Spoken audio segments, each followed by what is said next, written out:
Success is an elusive thing, right? What is it? And I think it's very interesting that if most people can't define success, well, it means you made X amount of dollars. But if you make X amount of dollars but you spend more, are you successful? Or, well, it means you come home happy every day. Okay, how do you know when you're happy, you know? So I think success is a funny thing, which is we all seem to pursue it, but we don't know how to measure it or actually how to define it.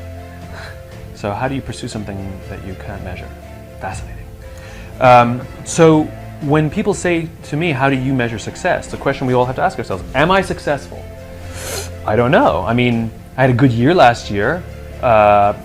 And what does that mean? Does that mean I made a lot of money? Does that mean I was really happy? Oh, I'll let you decide, right? Maybe neither, maybe both. I had a good year last year, but am I successful? And the answer is no. I don't feel I am, because I'm trying to build a world that doesn't exist yet. I'm trying to build a world in which 90% of people go home at the end of the day feeling fulfilled by the work that they do. So I definitely took a big step forward towards that goal, but I'm still so far away. So somebody said to me, then how do you know if you're successful? And the answer is, if it can go by itself. And so what is more interesting to me as a measurement of success is not the markers per se. It's not the financial goal or the size of the house that you want to buy. Those are nice things, go for it. But those are not measurements of success. Those are just nice things to collect along the way. Right. For me, it's momentum. I want to measure momentum, which is, you know, when something is moving and you start to see it lose momentum, you're like, uh-oh, give it a push, because if you don't give it a push, it's going to stop. And an object in stasis is much harder to get going. It requires a lot more energy to get something started than it does to keep it going, right? And so if you don't let it stop and you can keep it going, it's this, you know, it still might slow down there, but you can get it going again much easier. And for me, the opportunity is to get the ball rolling faster and faster and faster and faster and faster and bigger and bigger and bigger. It's like a snowball.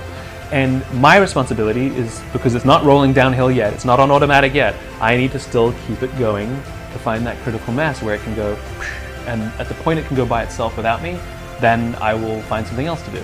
And that may not happen in my lifetime. I think we must all stop measuring promotions, salaries, and these things, but rather measure the momentum of your career. Does my career have momentum? Can I see it moving in the right direction? Can I see it gathering moss? You know, can I see that it's becoming easier for me to keep the momentum? It's becoming easier for me to grow the size of this thing. It's requiring less effort. That's the thing we need to measure. Yeah. That's the thing that we need to be cognizant of, which is the momentum of our careers, not just the markers that we think define our success. You speak to businesses and companies and leadership teams and employees and stuff. Without mentioning names, I don't want to put you on the spot, but have you gone and talked to a company that's been in trouble and then spoken to their team and then checked in on them after you've spoken to their leadership team? And what did that look like? Did you notice a noticeable change? Did they come to you and tell you that this has helped our organization out and our culture is much improved because of it?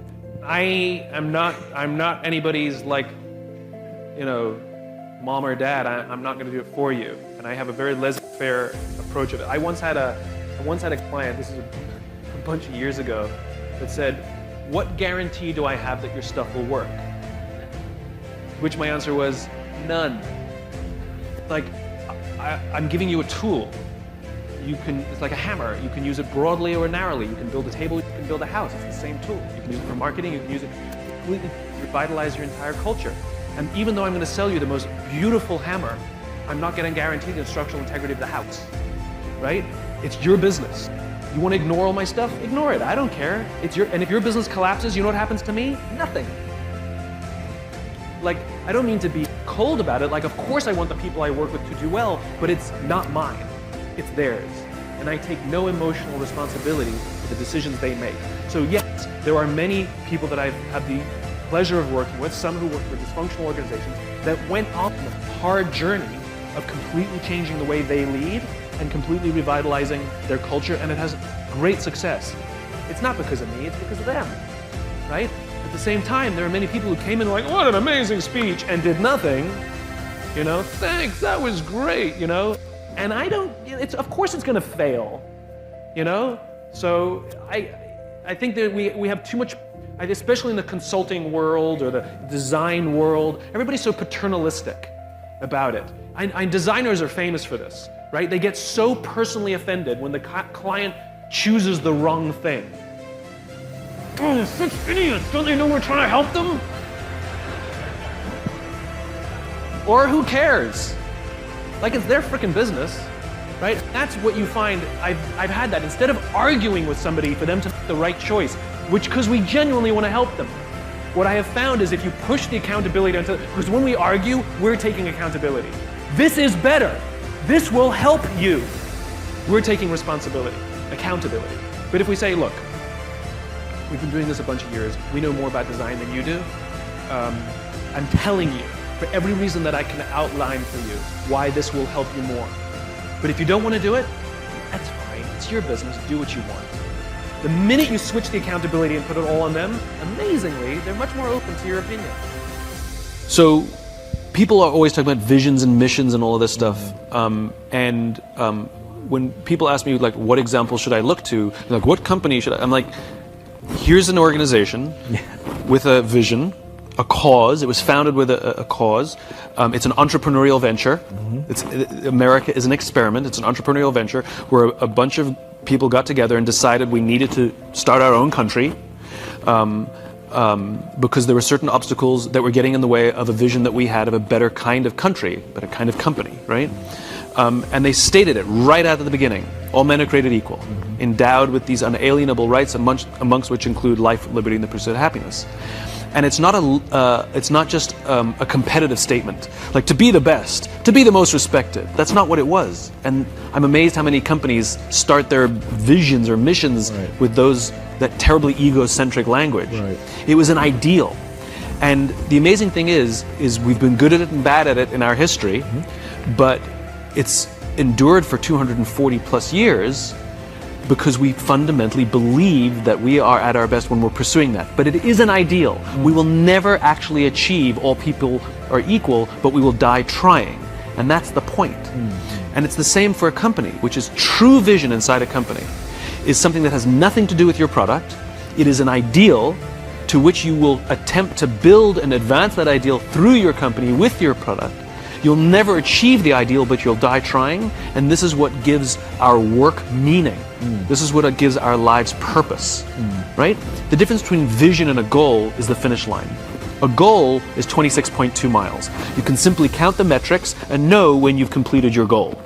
A vision is having a crystal clear sense of what the finish line looks like, but no idea of how far away it is. Wow. And the reality is you will spend your entire life never actually crossing the finish line, but the joy that every marathon you complete, you feel like you're getting closer. Every milestone that you accomplish makes you feel like you're getting closer and closer to the ideal, and this is what gives our life and our work meaning.